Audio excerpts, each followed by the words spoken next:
posibleng makanselar ang pasaporte sa presidential spokesperson nga si Harry Roque. Suno ini sa Department of Justice sa nga sang deliberasyon para sa propose nga 2026 budget sang ahensya. Ini matapos magpagwas ang warrant of arrest ang korte sa Pampanga bato kay Roque bagod sa kaso nga qualified human trafficking nga may kangtanan sa illegal nga pugo hub sa Porac, Pampanga. Suno kay Senador Win Gatchalian nakabaton ini sa impormasyon halin kay Justice Secretary Frederick Vida kag Prosecutor General Richard Vadulyon nga mahimo kansilahon sa bisan ano nga oras ang pasaporte ni Roque. So doon po sa mga other personalities other than Harry Roque, tuloy-tuloy po yung kaso.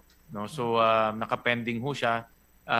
The same rin po, human trafficking cases rin ang final at other cases rin. But yung kay Harry Roque, since wala ho siya dito sa Pilipinas, wala pong jurisdiction ang korte over him. At dahil po kailangan ho siyang nandito sa Pilipinas. So yun po ay nakapending rin. No?